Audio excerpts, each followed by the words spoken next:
আজ যে তীর্থস্থানের গল্প আপনাদের সঙ্গে শেয়ার করব, সেই তীর্থপথ ভারতের পূর্ব দিককে যুক্ত করেছে ভারতের পশ্চিম প্রান্তে। কলকাতা থেকে প্রায় 2000 কিলোমিটার দূরে মহারাষ্ট্র রাজ্যের চতুর্থ বৃহত্তম মহানগর গোদাবরীর তীরে অবস্থিত সত্যযুগে পদ্মনগর, ত্রেতা যুগে ত্রিকান্তক, দাপর যুগে জনস্থান আর কলিযুগে নবশিক বা নাসিককে নিয়েই আজ আমাদের গল্প।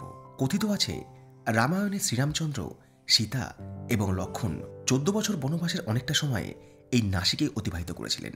দ্বাদশ জ্যোতির্লিঙ্গের অন্যতম ত্রম্বকেশ্বর জ্যোতির্লিঙ্গ রয়েছে এই নাসিক শহরের অনতি দূরে। আর পরাধীন ভারতের ইতিহাস বলে 1900-এর দশকে মহারাষ্ট্রের বিখ্যাত স্বাধীনতা সংগ্রামী বিনায়ক দামোদর সাভারকার নাসিকের মিত্রমেলাতেই অভিনব ভারত নামে একটি গোপন সমাজ বা বিপ্লবী সংগঠন প্রতিষ্ঠা করেন, যার সঙ্গে জড়িত রয়েছে ইতিহাসের নাসিক ষড়যন্ত্র মামলা। আর 1932 সালে ডক্টর বি.আর. আম্বেদকরের নেতৃত্বে নাসিকের কালারাম মন্দিরে দলিত সম্প্রদায়ের মানুষের প্রবেশাধিকার নিয়ে নাসিক সত্যাগ্রহ আন্দোলনের সূচনা হয়েছিল। এত কিছু ঘটনার সাক্ষী মহারাষ্ট্র রাজ্যের এই শহর নাসিক। আর আজকের গল্প শুরু হচ্ছে নাসিক রোড স্টেশন থেকে, যে পর্বে আমি আপনাদের সঙ্গে শেয়ার করব নাসিকের কিছু দর্শনীয় স্থান এবং সেই সাথে দ্বাদশ জ্যোতির্লিঙ্গের অন্যতম ত্রম্বকেশ্বর শিব মন্দির। এর আগের পর্বে আপনারা দেখেছিলেন যে হাওড়া থেকে মুম্বাই মেল ধরে দীর্ঘ জার্নির পর আমি এসে পৌঁছেছিলাম নাসিক রোড স্টেশনে। এমনিতেও নাসিক হচ্ছে পৌরাণিক শহর, এটাকে বলা হয় হচ্ছে পশ্চিমের বারাণসী, কারণ নাসিকে এত পরিমাণে মন্দির রয়েছে। আর নাসিকের টেম্পারেচার হচ্ছে এখন 29 ডিগ্রি। নাসিক রোড স্টেশন, আর স্টেশনের বাইরে দেখুন বেরিয়ে কিন্তু এখানে সব বাস রয়েছে। এটাই স্টেশন, এটাই বাস স্ট্যান্ড। এখানে কিন্তু সবাই হাঁক দিচ্ছে, অটো চালকরা, বাস চালকরা, যে ত্রম্বকেশ্বর যাবেন কিনা। স্টেশন থেকে বেরিয়ে সবার আগে প্রয়োজন ছিল যে হোটেলটা আমি বুক করেছি সেটা খুঁজে বের করার। তা হোটেলের যে ওনার, সে বললো যে আপনার অটো করার কিছু দরকার নেই, আপনি স্টেশনের বাইরে বেরিয়ে হোটেল পেয়ে যাবেন। আর ওই সামনে রয়েছে হোটেল বিলাস প্যালেস। ভেবেছিলাম যে নাসিক রোড নেমে এখান থেকে সরাসরি ত্রম্বকেশ্বর চলে যাবো, আর পরে প্যান্টটা একটু চেঞ্জ করলাম, আমাকে একটু ফ্রেশ হতে হবে, স্নান টান করতে হবে, ডিভাইসগুলো সব চার্জ দিয়ে নিতে হবে। তারপরে তো পুরো দিন হাতে পড়েই রয়েছে। পুরো দিন যতটা নাসিক এক্সপ্লোর করা যায়, যতগুলো জায়গা আপনাদের দেখানো যায় অবশ্যই দেখানোর চেষ্টা করবো। যদিও নাসিক ঘোরার কিন্তু সময়টা নয়, নাসিক ঘোরার বেস্ট টাইম হচ্ছে নভেম্বর মাস থেকে ম্যাক্সিমাম মার্চ মাস পর্যন্ত। বাট আমি আগের পরে বলেছিলাম যে আমি যেহেতু শিরডি সাইতে যাব, একটা বিশেষ কাজ আছে, তার জন্যই এখানে এসেছি। নাসিক রোড স্টেশন থেকে পায়ে হাঁটা দূরত্বে রয়েছে হোটেল বিশাল প্যালেস। নিয়ে নিলাম হোটেল এখানে, আর পেমেন্টও এখানে করে দিলাম। একটা তথ্য আপনাদের দিয়ে রাখি, আপনারা যারা নাসিকে আসছেন, এই হোটেলে থাকছেন বা অন্যান্য হোটেলে থাকছেন, আপনারা যখনই আসুন আপনাদের কিন্তু চেক আউট হবে হচ্ছে পরের দিন বেলা 12টার সময়। মানে আজ যখন আমি এখানে এন্ট্রি করলাম এখন 9:30 বাজে, কিন্তু আমার কিন্তু চেক আউট টাইম হচ্ছে আগামীকাল বেলা 12টা। চেক ইন এনি টাইম হতে পারে। আর সেই সাথে আর একটা কথা বলবো, আপনারা যদি এখানে এসে মনে করেন যে আপনারা পাবলিক ট্রান্সপোর্ট নেবেন না, প্রাইভেট ট্রান্সপোর্ট নেবেন, তাহলে কিন্তু হোটেল থেকে গাড়িও অ্যারেঞ্জ করে দেবে, বা আপনারা নিজেরাও বাইরে বেরিয়ে দেখে গাড়ি অ্যারেঞ্জ করতে পারেন, যে গাড়ি আপনাদেরকে ত্রম্বকেশ্বর এবং সেই সাথে নাসিকের আরও অন্যান্য যে সমস্ত তীর্থস্থান আছে সেগুলো দেখিয়ে দেবে। আর সিঙ্গেল যদি কেউ এসে থাকেন, পুরুষ বা মহিলা, তাদের জন্য বলবো সিঙ্গেল পার্সন কিন্তু এখানে হোটেল দেওয়া হয়। প্রথমে পরিকল্পনা করেছিলাম ওলা ক্যাব কিংবা অটো বুক করে ত্রম্বকেশ্বর জ্যোতির্লিঙ্গ দর্শন করার সঙ্গে সঙ্গেই একবেলায় যা কিছু দেখা যায় সবগুলোই দেখে নেব। পরে হিসাব করে দেখলাম হোটেল থেকে গাড়ি নিলে যে রেট দিয়েছে তাতে ওলা অটো কিংবা ক্যাব নিলে খরচের খুব একটা পার্থক্য হবে না। সময় সকাল 11টা, বেরিয়ে পড়লাম নাসিক থেকে ত্রম্বকেশ্বরের উদ্দেশ্যে। আর এবারের জার্নিতে আমার যে সারথি, তার নাম হচ্ছে কৈলাস। ত্রম্বকেশ্বরের সাথে সাথে কিন্তু নাসিকে আর যে সমস্ত দর্শনীয় স্থান আমি দেখবো, তো সেই জন্য আমি হোটেল থেকে গাড়ি নিয়ে নিলাম। আর এমনিতেও সময়টা বড় কম আছে। এই পথে চলতে চলতে একটা বিষয় আপনাদের জানিয়ে রাখি, নাসিক এবং নাসিক রোড দুটো কিন্তু আলাদা জায়গা। নাসিক হচ্ছে সেই জায়গা যেখানে পঞ্চবটি রয়েছে, যে জায়গাটা আমরা ভিজিট করব, সেটা হচ্ছে এই নাসিক রোড থেকে হচ্ছে 10 কিলোমিটার। তার থেকে আরও 30 কিলোমিটার দূরে হচ্ছে ত্রম্বকেশ্বর। সেই নাসিকের স্টেশন হচ্ছে নাসিক রোড। কলকাতা থেকে যে ট্রেনগুলো আসে বা মুম্বাই থেকে যে ট্রেনগুলো আসে সেগুলো কিন্তু নাসিক রোডেই আসে। আর নাসিকে শুধু রেল স্টেশনই নয়, নাসিক কিন্তু এয়ারপোর্টও রয়েছে। নাসিক রোড থেকে নাসিক এয়ারপোর্ট হচ্ছে 27 কিলোমিটার। নাসিক শহরকে একপাশে রেখে ত্রম্বকেশ্বর যাওয়ার জন্য আমরা ধরলাম নাসিক বাইপাস রোড। সামনে এই যে ফ্লাইওভারটা রয়েছে, এটা হচ্ছে মুম্বাই আগ্রা রোড। মুম্বাই হচ্ছে এই দিকটাতে, মানে আমার লেফট সাইডে, আর আগ্রা হচ্ছে ওই দিকটাতে। চলার পথে আমাদের গাড়ির চালক ব্রেকফাস্টের অছিলায় একটা হোটেলের সামনে আমাদের গাড়ি দাঁড় করালো। এক্ষেত্রে তার কোনো কমিশন ছিল কিনা তা অনুমান করতে পারি না, তবে এই হোটেলের পরিবেশ কিন্তু সত্যি অন্যরকম। ওখানে এখানকার যারা গেস্ট তারা আর কি খাওয়া দাওয়া করছে, ট্র্যাডিশনাল খাওয়া দাওয়া যাকে বলে। আর খুব সুন্দর হোটেলটা সাজানো। খাওয়া দাওয়ার পর যারা বসবে তাদের জন্য বসার জায়গা রয়েছে এখানে। হোটেলের যে ওনার, তার সাথে কথা বলছিলাম, বললো আপনি যদি সন্ধ্যাবেলা এখানে আসেন তো এই জায়গাটাকে আরও সুন্দর লাগে, তখন লাইট টাইট সব জ্বালিয়ে দেওয়া হয়, তো এমনি দিনের বেলাতে ভীষণ সুন্দর। আমি অনেক জায়গায় গিয়েছি কিন্তু আমি না এরকম হোটেল কখনো দেখিনি। মানে একটা হোটেলের মধ্যে এত রকম খাবার সেকশন, এত বড় জুড়ে একটা জায়গা, এত সুন্দর গাছপালা, বিশেষ করে এত গরম এই মুহূর্তে নাসিকে, কিন্তু এই জায়গাটা এসে কিন্তু গরম টরম লাগছে না, সত্যি খুব সুন্দর জায়গা।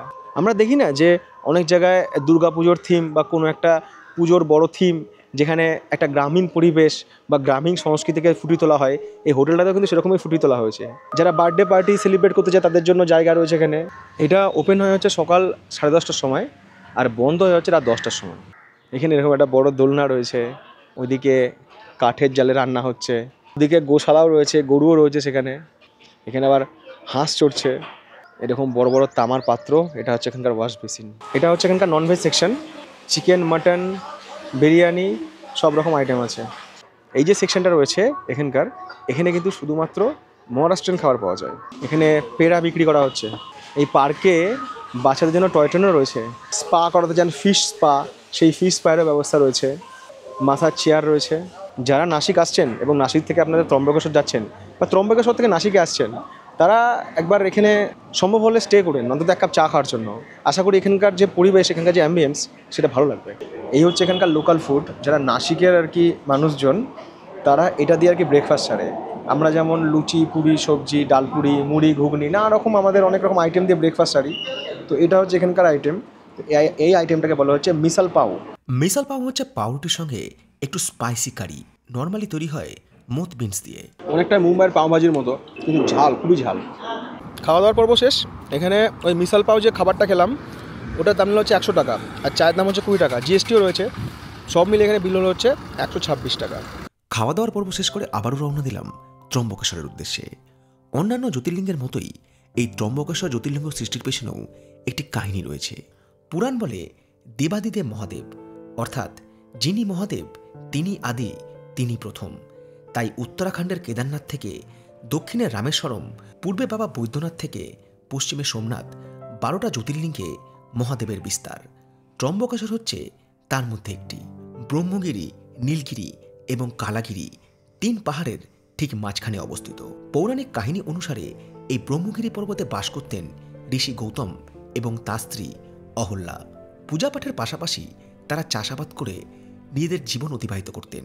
এদের হিংসা করত অন্যান্য তপস্বীরা, আর সেই কারণে একদিন তারা ঋষি গৌতমের চাষের জমিতে একটি গরুকে ঢুকিয়ে দেয়। ফসলের ক্ষতি করছে দেখে গৌতম সেই গরুটিকে তাড়া করলে সেটি পালাতে গিয়ে কোনোভাবে মারা যায়। এই সুযোগে অন্যান্য তপস্বীরা গৌতমের ওপরে গোহত্যার অভিযোগ আনেন এবং নিদান দেন পাপের প্রায়শ্চিত্ত করতে গেলে গঙ্গাকে এই জায়গায় নিয়ে আসতে হবে। গৌতম মহাদেবের তপস্যা শুরু করলে মহাদেব তার তপস্যা সন্তুষ্ট হয়ে তাকে দর্শন দিলেন এবং গঙ্গাকে এই জায়গায় আনার কথা বলতেই গঙ্গা জানালেন তিনি তখনই এই স্থানে আসবেন যদি মহাদেব স্বয়ং এই স্থানে বসবাস শুরু করেন। সেই ইচ্ছে অনুসারেই মহাদেব জ্যোতির্লিঙ্গ রূপে এই স্থানে প্রকট হলেন এবং গঙ্গাও এখানে গৌতমী রূপে প্রবাহিত হলেন, যার আরেক নাম গোদাবরী। সেই অর্থে ত্রম্বকেশ্বর গোদাবরীর উৎপত্তিস্থল। তো এই ছিল ত্রম্বকেশ্বর মন্দিরের কাহিনী। এবার এই মন্দির দর্শন করতে হবে। তো মন্দির দর্শন করার জন্য 2 রকম লাইন হয় এখানে, একটা হচ্ছে নর্মাল লাইন, একটা হচ্ছে ভিআইপি লাইন, যেটা ভারতবর্ষের ম্যাক্সিমাম মন্দিরই হয়। বা নর্মাল লাইনে ঘন্টা 1.5 থেকে ঘন্টা 2 সময় লাগতে পারে, আর ভিআইপি লাইনে সময় লাগতে পারে হচ্ছে আধ ঘন্টার কিছু কম। যারা মনে করছেন যারা ভিআইপি লাইনে যাবেন না, মানে 200 টাকার টিকিট কাটবেন না, আপনারা এমনি এখানে এসে এখানে পৌঁছানোর পরে আপনারা আর কি দর্শন করবেন বা পুজো দেবেন, সেক্ষেত্রে কিন্তু আপনারা ব্যবহার করতে পারেন হচ্ছে ইস্ট গেট বা হচ্ছে পূর্বদ্বার বা পূর্ব দিকের দরজা। এই হচ্ছে ইস্ট গেট, এখান দিয়ে যাওয়ার রাস্তা। এই দিক দিয়েও কিন্তু আপনারা লাইন দিয়ে দর্শন করে নিতে পারবেন, ফ্রি দর্শন যাকে বলে। আর এই চত্বরে কিন্তু রয়েছে এরকম জুতো রাখার জায়গা, যেখানে আপনারা জুতো রাখতে পারবেন, এবং সেই সাথে আপনারা যা ভেতরে পুজো দেবেন সেই সব ডালা বা নৈবেদ্য কিন্তু এই চত্বরেও রয়েছে। সব কিছু সুযোগ সুবিধা এখানে রয়েছে। আচ্ছা, এখানে রয়েছে ডোনেশন দর্শন। এই ডোনেশন দর্শনে কিন্তু 200 টাকা দিয়ে টিকিট কাটা যায় আর্লি আর কি দর্শনের জন্য বা তাড়াতাড়ি দর্শনের জন্য। এখানে আর কি সবাইকে মাথায় টিকা লাগিয়ে দেওয়া হচ্ছে। এরকম ঘুরে ঘুরে ঘুরে ঘুরে রাস্তা, সামনে মনে হচ্ছে কাউন্টার পেয়ে যাবো। এখান থেকে টিকিট নিলাম, টিকিটের জন্য পড়লো হচ্ছে 200 টাকা। এই টিকিট দেখেই আর কি ভেতরে প্রবেশ করতে হবে। এই রাস্তা ধরে এসে সোজা গিয়ে এই হচ্ছে ভিআইপি যে লাইন, সেই লাইন দিয়ে মানে সেই গেট দিয়ে মন্দির। আর যারা শারীরিকভাবে অক্ষম তাদের জন্য কিন্তু দেখুন ওই চত্বরে হুইল চেয়ারের ব্যবস্থাও রয়েছে।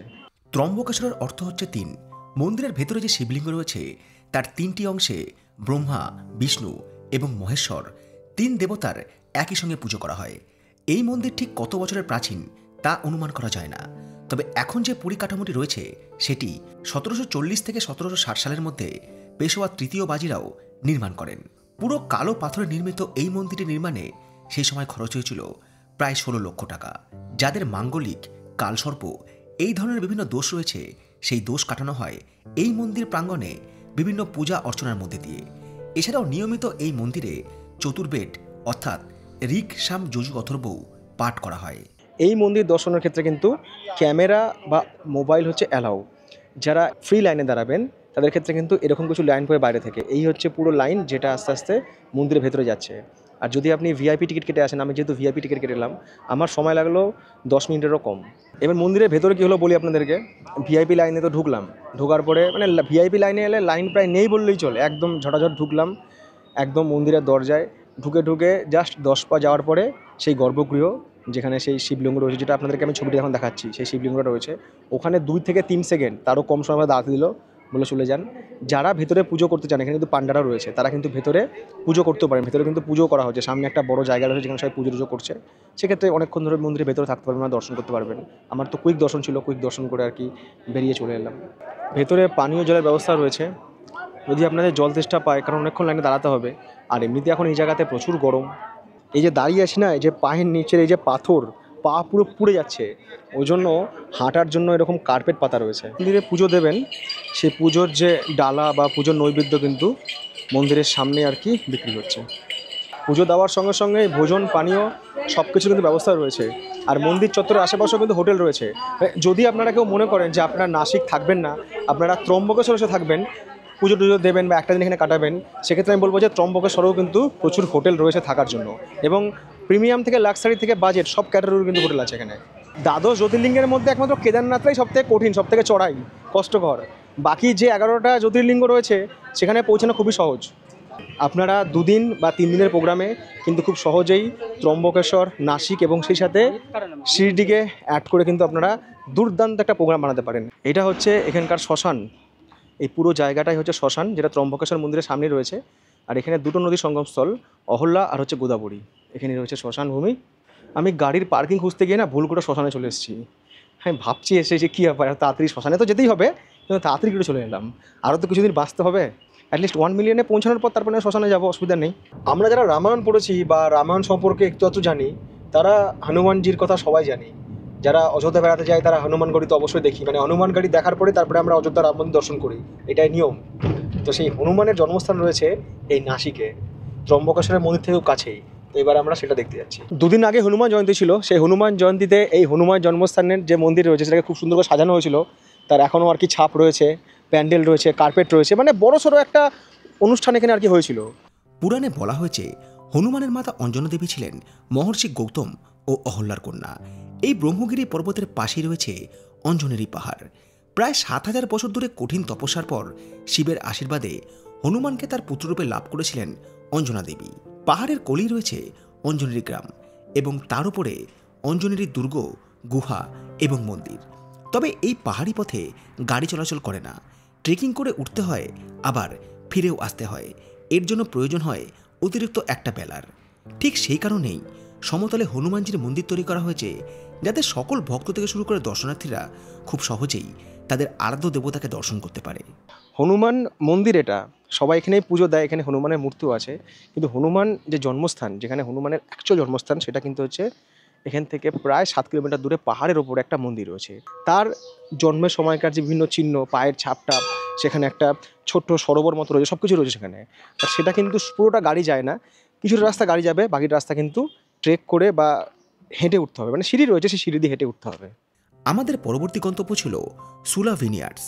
এটি একটি বিখ্যাত ওয়াইনারি, অর্থাৎ যেখানে ওয়াইন তৈরি করা হয়। চেনিন ব্ল্যাঙ্ক, রিসলিং, জিনফান্ডেলের মতো বিভিন্ন ধরনের আঙুর থেকে ওয়াইন তৈরি করা হয় এই এস্টেটে। ওয়াইন ফ্যাক্টরি ঘুরে দেখার সঙ্গে সঙ্গেই ওয়াইন টেস্ট করার জন্যই এই স্থান ট্যুরিস্টদের কাছে বেশ জনপ্রিয়। এই এস্টেটে প্রায় 60টির মতো ওয়াইনারি রয়েছে এবং ওয়াইন তৈরির দিক থেকে এটি ভারতের 1 নম্বর ফ্যাক্টরি। ভারতবর্ষের সব থেকে ফাইনেস্ট ওয়াইন এখানে তৈরি হয়। যদিও আমি কখনো ওয়াইন খাইনি আর খাওয়ার ইচ্ছাও নেই, অ্যাকচুয়ালি আমি কোনোদিন অ্যালকোহল জিনিসটা কি কোনোদিন খেয়ে দেখিও নি, দেখারও ইচ্ছে নেই। যেহেতু আমি এই জায়গাতে এসেছি সেহেতু আপনাদেরকে এই জায়গাটা দেখিয়ে দিই, কারণ এটা নিয়েও ইউটিউবে প্রচুর ভিডিও আছে, অনেকে সার্চ আছে, অনেকে জানতে চায় যে এই সুলা ওয়াইনটা কোথায়। তো এটাও কিন্তু আপনারা আপনাদের যে ট্রিপ সেখানে রাখতে পারেন, তবে এটা কিন্তু আপনাদের যে সাইট সিন তার মধ্যে আসবে না, এটা এক্সট্রা ওই রাস্তাতেই পড়বে সুলা ওয়াইন, বাট এটা কিন্তু এক্সট্রা হিসাবে করতে হবে। এর জন্য কিন্তু আপনাদের গাড়ির ড্রাইভারকে এক্সট্রা পে করতে হবে। সেটা কত কি পে করতে হবে সেটা আপনারা যদি আসেন এই জায়গাতে তাহলে ড্রাইভারের সাথে কথা বলতে পারেন। অনেকটা বড় জায়গা জুড়ে এই ওয়াইন ফ্যাক্টরি, যেখানে ওয়াইন তৈরি হয়। আর এই রাস্তার দুপাশে রয়েছে প্রচুর আঙুর গাছ, বাট আঙুরের টাইমটা হচ্ছে এখানে জানুয়ারি ফেব্রুয়ারি। ওয়াইন ইয়ার্স যাওয়ার এটা হচ্ছে রাস্তা, বাট এর ভেতরে যাওয়ার জন্য কিন্তু এন্ট্রি ফি রয়েছে। চলুন একবার দেখে নিই কত কি এন্ট্রি ফি এখানে রয়েছে। সোম থেকে শুক্র হচ্ছে 600 টাকা পার পার্সন, শনি রবি হচ্ছে এখানে 1000 টাকা পার পার্সন। তবে ওয়াইন ফ্যাক্টরির ভেতরে আমি প্রবেশ করিনি, গেট থেকে ঘুরে এসেছিলাম আমার পরবর্তী গন্তব্যে যাওয়ার জন্য। আর পরবর্তী গন্তব্য ছিল নাসিকের সোমেশ্বর মহাদেবের মন্দির। এবার আমরা দেখে নেব নাসিকের সোমেশ্বর মহাদেবের মন্দির। পাশেই রয়েছে গোদাবরী। আমার মাথা না পুরো হ্যাং হয়ে গেছে, কেন বলি, আজকে হচ্ছে 24 তারিখ, 30 তারিখে মানে 6 দিন পরে আমার 2024-এর ফার্স্ট ইন্টারন্যাশনাল ট্রিপ স্টার্ট হচ্ছে। 6 দিন পরে ট্রিপ, এবার ফ্লাইটের টিকিট কাটতে হবে। এবার টিকিট কাটতে ভুলে গেছি, আর মনে নেই। দিয়ে আমার বন্ধু ফোন করেছে, বলছে কৌশিক টিকিট কাটা হয়েছে। আমি এটা কিন্তু ভুলে গেছি বস, তাড়াতাড়ি করে কি টিকিটটা কাটলাম, ক্রেডিট কার্ড দিয়ে টিকিটটা কাটলাম। তো টিকিটটা কেটে যাই হোক মনে একটু শান্তি হলো, ভুলে গেছিলাম আমি। সোমেশ্বর মহাদেবের মন্দির, ওইদিকে রয়েছে রাম সীতার মন্দির, রাম জানকী মন্দির, আর এইদিকে রয়েছে লক্ষ্মীনারায়ণ মন্দির, আর এইখানে রয়েছে সোমেশ্বর মহাদেবের মন্দির। শিবের যেহেতু অর্ধ পরিক্রমা হয়, তাই পরিক্রমা কিন্তু ওখানে গিয়ে শেষ হয়ে যাবে, আবার আমাদেরকে ওখান থেকেই ফিরতে হবে। এই হচ্ছে সোমেশ্বর মহাদেব। আর সেই অর্থে ভিড় নেই, লাইনও নেই, মন্দির দর্শন করতে 1 মিনিট সময় লাগলো। এবার চলুন আমরা ঘুরে দেখি মন্দিরের আশেপাশটা। ছোট্ট একটা পার্ক মতো রয়েছে, যেখানে বাচ্চা থেকে বড় সবাই আর কি ঝুলা ঝুলা খেলতে পারবে। সোমেশ্বর নৌকা বিহার, এখান থেকে বোটিং করা হয়। গোদাবরীতে এখন জল খুব বেশি নেই, খুবই অল্প জল রয়েছে। বর্ষাকালে এখানে এতটাই জল হয় যে অবধি জলস্তর বেড়ে যায়। আর আপনারা হয়তো জানেন যে নাসিকের দিকে কিন্তু বা মহারাষ্ট্রতে কিন্তু বৃষ্টি খুবই বেশি হয়। আর এই দিকেও আরেকটা মন্দির রয়েছে, এটা হচ্ছে এখানকার ওমকারেশ্বর মন্দির। এখানে বিভিন্ন ধরনের বোট রয়েছে, শিকারা বোট রয়েছে, রোয়িং বোট রয়েছে, স্কুটার বোট রয়েছে। কোন বোটে কতক্ষণ ঘুরতে কত টাকা লাগে তার কিন্তু এখানে একটা লিস্ট রয়েছে। এই ঘাটেই আর কি বোটিংটা করানো হয়। ওইদিকে যাচ্ছি না, কারণ ওই ঘাটে আর কি যুগলরা রয়েছে। সত্যি কথা বলতে দুজনে একাকিত্ব কাটানোর মতো কোনো ভালো জায়গায় পাওয়া যায় না। তো এখানে যুবক যুবতীরা একাকিত্ব কাটাচ্ছে, ওখানে গিয়ে ক্যামেরা চালিয়ে ওদেরকে ডিস্টার্ব করবো না। সোমেশ্বর মহাদেবের মন্দির থেকে আমরা চললাম নাসিকের আরও একটি দর্শনীয় স্থান পঞ্চবটির দিকে। গোদাবরীর তীরে নাসিকের উত্তরেই রয়েছে 5টি বটগাছে ঘেরা পঞ্চবটি। কথিত আছে 14 বছর বনবাসের সময় শ্রীরামচন্দ্র, লক্ষ্মণ এবং সীতামাতা এই স্থানেই বসবাস করেছিলেন। पंचवटी 5 वडाचे झाडं पंचवटी. हो, सीता माता इकडे राहत होती. सीता लक्ष्मण राम इधर राहत होता. ভাই এইরকম কিছু সিচুয়েশন এইভাবে নামচাঁদের গুফা দিয়ে আমি না আটকে যাই এখানে। এই পঞ্চবটির মধ্যে একটি স্থান সীতা গুফা, যেখানে সীতামাতা কিছুদিন ধরে অবস্থান করেছিলেন বলেই কথিত রয়েছে। এই স্থানে সরু গুহাপথ ধরে ভেতরে প্রবেশ করতে হয়। আর গুহার ভেতরে রয়েছে রাম, লক্ষ্মণ এবং সীতার মূর্তি, এবং আরেকটি মন্দিরে রয়েছে একটি শিবলিঙ্গ। সীতা গুহার উল্টো দিকেই রয়েছে সীতাহরণ। কথিত আছে এই স্থান থেকেই রাবণ সীতাকে জোরপূর্বক অপহরণ করেছিলেন। রাবণ যখন সীতাকে আর কি জোরপূর্বক পুষ্পক রথে তুলে নিয়ে যায় বা হরণ করে, তো এই সেই জায়গাটা, এই জন্য এই জায়গার নাম হচ্ছে সীতাহরণ। সেই দৃশ্যটাও এখানে মূর্তির মাধ্যমে আর কি দেখানো হয়েছে। এদিকে রয়েছে পঞ্চবটি গৌশালা, যারা গৌ সেবা করতে চান, গরুকে খাওয়াতে চান, খাওয়ার জন্য এখানে জিনিসপত্র পাওয়া যাচ্ছে, মানে গরু যা যা খাবে তার দামও একটা লিস্ট করা আছে। তো আপনারা কিন্তু এখানে গৌ সেবা করতে পারেন যদি আপনারা করতে চান। এসে নাসিক দর্শন করে ফেরার পথে আপনারা কিন্তু এখান থেকে ড্রাই ফ্রুটসও কিনে নিতে পারবেন। পঞ্চবটিতে মেন 4টি জিনিস দেখার আছে, সীতাহরণ, সীতা গুফা, আর সামনে রয়েছে হচ্ছে গোরারাম মন্দির আর কালারাম মন্দির। এই 4টে নিয়ে হচ্ছে পঞ্চবটি। এটা হচ্ছে গোরারাম মন্দির, পঞ্চবটি সেখান থেকে একদম পায়ে হাঁটা পথ, একদম কাছে। চলুন মন্দিরটা দর্শন করে আসি। এটা হচ্ছে পর্ণকুটি। রাম, লক্ষ্মণ এবং সীতা তারা যে পর্ণকুটিরে বসবাস করতেন, এখানেই ছিল সেই পর্ণকুটির। আর এখানে শ্রীরামচন্দ্র, লক্ষ্মণ এবং সীতা তিনজনের মূর্তি কিন্তু সাদা পাথর দিয়ে তৈরি করা হয়েছে। তার জন্য এই জায়গাকে বলা হচ্ছে গোরারাম মন্দির। যারা আপনারা এই জায়গায় আসছেন বা এইসব তীর্থগুলো দর্শন করছেন, আপনাদের মধ্যে না অন্যরকম একটা আধ্যাত্মিকতা আসবে। আমরা যারা রামায়ণ পড়েছি বা ওই আদি পুরুষ সিনেমাটা দেখেছি, বা রামায়ণ নিয়ে অনেক সিনেমা বা নাট্যচিত্র দেখেছি, তা আমাদের মনে কিন্তু সবার মধ্যে একটা সেই মনের মধ্যে গেঁথে আছে সেই দৃশ্যগুলো, যে 14 বছর জন্য রাম বনবাসে যাচ্ছে, রাবণ এসে সীতাকে অপহরণ করে নিয়ে যাচ্ছে, শূর্পণখার নাক কেটে দেওয়া লক্ষ্মণের, এই সমস্ত ঘটনা আমরা পড়েছি, মোটামুটি আমরা জানি। তো আমাদের মধ্যে কিন্তু একটা কল্পনা আছে, কল্পনায় কিন্তু সেই দৃশ্যগুলো এখনও ভাসে। গল্প শুনলে বা বই পড়লে, তো এই জায়গাগুলোতে যখন আসবেন না, এই জায়গাগুলোর নাম শুনবেন, তখন মনে হবে যেন সেই কল্পনারই বাস্তবায়ন। তো এই জন্যই কিন্তু যারা অযোধ্যার রাম মন্দির দর্শন করতে যাচ্ছেন বা করতে গিয়েছেন, তাদের অন্তত একবার নাসিকে আসা উচিত। কারণ রাম যে 14 বছরের জন্য বনবাসে গিয়েছিলেন, সেই 14 বছরের বনবাসের কিন্তু বেশিরভাগটাই সময় কিন্তু তারা এই নাসিকেই ছিলেন। ওরে ওরে ওরে, পা পুড়ে গেল রে। এই মন্দিরটা অনেকটাই বড়। এইটা হচ্ছে নাসিকের কালারাম মন্দির। ওদিকে আছে সীতাহরণ, সীতা গুফা, গোরারাম মন্দির, আর এই হচ্ছে কালারাম মন্দির। কালারাম মন্দির নির্মিত হয়েছিল প্রায় 200 বছর আগে। কালো পাথর দিয়ে তৈরি এই মন্দির নির্মাণে সময় লেগেছিল প্রায় 12 বছর। মন্দিরের চূড়াটি নির্মাণ করা হয়েছিল প্রায় 32 টন সোনা দিয়ে। আর এই মন্দিরেই আম্বেদকর সত্যাগ্রহ আন্দোলন করেছিলেন দলিত সম্প্রদায়ের মানুষের প্রবেশাধিকার নিয়ে। এই হচ্ছে মূল মন্দির, আর ওই সামনে রয়েছে হনুমান মন্দির। প্রথমে আমরা হনুমানজিকে দর্শন করে তারপরে আমরা রাম লক্ষ্মণ সীতার দর্শন করবো। এখানে যে বিগ্রহ রয়েছে সেটা কিন্তু রাম লক্ষ্মণ এবং সীতা, কিন্তু তাদের ভেতরে যে মূর্তি বা বিগ্রহ রয়েছে সেটা কিন্তু হচ্ছে কালো পাথরে তৈরি, ওই জন্য নাম হচ্ছে কালারাম মন্দির। পঞ্চবটির খুব কাছে রয়েছে নাসিকের অন্যতম তীর্থস্থান তপবন। পঞ্চবটি থেকে সরাসরি অটো পাওয়া যায় এই তপবনে আসার জন্য। এখান থেকে শুরু নাসিকের তপবন। চারিদিকে প্রচুর বন জঙ্গল গাছপালা, শহর থেকে একটু অন্যরকম পরিবেশ। রিক্সা স্ট্যান্ড, এখান থেকে অটো আপনারা পেয়ে যাবেন। আর এখানে এসে কী কী দেখবেন তারও কিন্তু একটা লিস্ট করা আছে। ত্রিবেণী সঙ্গম, রামকুণ্ড, গঙ্গা গোদাবরী, অর্ধনারেশ্বর, কপিলেশ্বর, সীতা গুফা, পঞ্চবটিকে 5 পের, 5টা গাছ নিয়ে হচ্ছে পঞ্চবটি। আর এদিক থেকে রয়েছে গোরারাম মন্দির, কালারাম মন্দির, লক্ষণ রেশা, সীতাহারণ, কাটাইয়া মারুতি আর লক্ষ্মীনারায়ণ মন্দির। এই সবগুলো মিলে হচ্ছে নাসিকের তীর্থভূমি। নিচে স্পষ্ট লেখা আছে শূর্পণখা কি নাক কাটি হুই জায়গা। আমরা রামায়ণে পড়েছি যে লক্ষণ শূর্পণখার নাক কেটে দিয়েছিল। জানি অনেকে ভুলে গিয়েছে রামায়ণ, অনেকে তো রামায়ণ পড়েনি, জানি না এখন স্কুলে মানে বড় বড় ইংলিশ মিডিয়াম স্কুলগুলোতে রামায়ণ পড়ানো হয় কিনা। শূর্পণখার নাক কি কেটেছিল এই গল্পটা একটু আপনাদেরকে বলছি আমি, মানে আমার ভাষায় আমি প্রকাশ বলছি এই জায়গাটা দেখতে দেখতে। বাল্মীকি রচিত রামায়ণ অনুসারে শূর্পণখা ছিলেন রাক্ষসরা রাবণের ভগিনী। রাক্ষসী রূপ পাল্টে এক সুন্দরী রমণীর রূপ ধারণ করে ঘুরে বেড়ানোর সময় এই পঞ্চবটি বনে তার সাক্ষাৎ হয় শ্রীরামচন্দ্রের সঙ্গে। তার রূপে গুণে মুগ্ধ হয়ে তিনি শ্রীরামচন্দ্রকে বিবাহ করতে চাইলে শ্রীরামচন্দ্র জানান তিনি বিবাহিত। শ্রীরামচন্দ্রের কাছে প্রত্যাখ্যিত শূর্পণখা পুনরায় বিবাহের প্রস্তাব দেন রামচন্দ্রের ভ্রাতা শ্রী লক্ষণকে। লক্ষণও তাকে বিবাহ করতে অস্বীকার করলে ক্রুদ্ধ শূর্পণখা নিজের রূপ পাল্টে রাক্ষসী রূপ ধারণ করে এবং সীতাকে আক্রমণ করে। তার এই আক্রমণ থেকে সীতাকে বাঁচানোর জন্য লক্ষণ তার তলোয়ার বের করে শূর্পণখার নাক কেটে দেয়। শেষ নাগের অবতার ছিলেন হচ্ছে লক্ষণ। এখানে তার মন্দির রয়েছে। এখানে কি বিয়ে বাড়ি হচ্ছে নাকি? হ্যাঁ, এদিকে কারো নাক কাটা গিয়েছে আর এদিকে কেউ বিয়ের পিড়িতে বসে জীবনের নাকটা কাটছে। এই হচ্ছে রামচন্দ্রের বনবাস স্থান পর্ণকুটি। চলুন এটা আমরা দর্শন করে আসি চটপট। এই তপবনে রয়েছে শ্রীরামচন্দ্রের পর্ণকুটির। কথিত আছে 14 বছর বনবাসের সময় রাম লক্ষণ এবং সীতা এই স্থানে পর্ণকুটির বানিয়ে বসবাস করতেন। এখানে রাম লক্ষণ সীতা আছেন একটু অন্যরকম রূপে।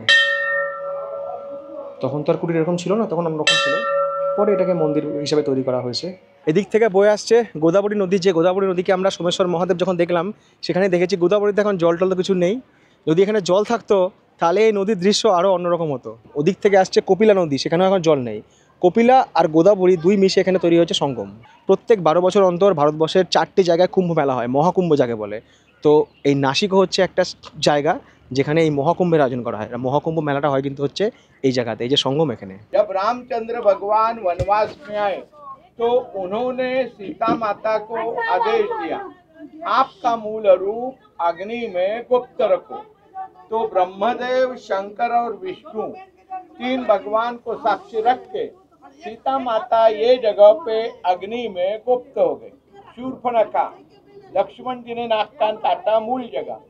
बारिश पे यहाँ का दर्शन बंद होता है, इसलिए ऊपर पुतला। এই হচ্ছে কপিলা নদী। দেখুন নদীর কি অবস্থা এই গরমের সময়। আর বর্ষাকালে নাকি এই জায়গাটা আসাই যায় না, এত জল থাকে এখানে। ওই জন্যই আরেকটা মন্দির ওখানে বানানো হয়েছে। वंश का विस्तार करना, कुल का उद्धार करना। এই নাসিকে রয়েছে টাকশাল। টাকশাল মানে হচ্ছে যেখানে আর কি কারেন্সি ছাপা হয়। আমরা যে টাকা ব্যবহার করি ভারতীয় মুদ্রা, সেই কারেন্সি কয়েন যেখানে তৈরি করা হয় সেই টাকশাল নাসিকে রয়েছে। এখানে ভিডিওগ্রাফি নেমে তো অ্যালাউ নয়, খুব সিকিওর জায়গা।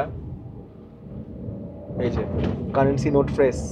সন্তানের জীবনের এক জায়গাতে ভ্যালু উইদাউট মানি, সেটা হচ্ছে মা বাবা। বাকি কারো কাছে টাকা ছাড়া কোনো ভ্যালু নেই। টাকার পরিমাণ যত বাড়বে তত বাড়বে সম্মান, তত বাড়বে ভ্যালু। সৎ পথে টাকা, মানে খুন খারাপি চুরি ছিনতাই করে নয়, সৎ পথে। আপনার কাছে টাকা আছে প্রচুর, বড় বিজনেস আছে, ভালো চাকরি করেন, সব জায়গায় ভ্যালু আছে। টাকা নাই, প্রেম পালাবে জানলা দিয়ে ভাই। আমি জীবনত এটা বুঝেছি। ওই জন্য আমার সমস্ত সিঙ্গেল ছেলেপুলে যারা আছে, সিঙ্গেল ছেলেপুলে ফ্যান, তাদেরকে বলো ভাই জীবনে কিছু করো, মেয়ের পিছনে ঘুরে বা সময় বরবাদ করো না। যেদিন টাকা থাকবে না সেদিনকার মেয়েও থাকবে না। আর থাকলেও যদি ভুল করে বিয়েও করে, তাও রোজ কথা শোনাবে, দেখো ওর বড়কে কি কিনে দিয়েছে, দেখো ও কত ভালো আছে। তোমাকে বিয়ে করে যে আমি কি জীবনের ভুলটা করলাম ভাই, কেন যে বিয়ে করলাম, কি যে মাথায় ঢুকেছিল। ওই যারা বলে গেছে টাকা ছাড়া ভালোবাসা হয়, ওসব আগেকার দিনে হতো, এখন কিছু হয় না। টাকা হচ্ছে শেষ কথা, তবে সৎ পথে। এখান থেকে শিরডি যাওয়ার বাস পাওয়া যায় এই চক থেকে। কালকে আমাকে সকালে এখান থেকেই বাস ধরতে হবে। সারাদিনের প্রোগ্রাম শেষ, নাসিকের দর্শনীয় স্থান দেখা এবং সেই সাথে ত্রম্বকেশ্বর দেখা। এর জন্য আমার টোটাল খরচ পড়লো, গাড়ি ভাড়া পড়লো হচ্ছে 3000 টাকা। অ্যাকচুয়ালি ওটা 2500-এর কথা হয়েছিল, বাট ওই সুলা ওয়াইন ফ্যাক্টরি দেখার জন্য আরও এক্সট্রা 500 টাকা পে করতে হলো। ওখানে না গেলে করতে হতো না, বাট আমি দেখিয়ে দিলাম আপনাদেরকে, যেহেতু আমি এখানে এসেছি। দেখা হচ্ছে আপনাদের সাথে এর পরের দিন, অর্থাৎ পরের পর্বে। যে পর্বে আমরা যাব হচ্ছে এখান থেকে, মানে নাসিক থেকে হচ্ছে শিরডি, সেই ব্লগ নিয়ে আমি ফিরবো এর পরে পর্বে। সবাইকে টাটা, ভালো থাকুন, গুড নাইট।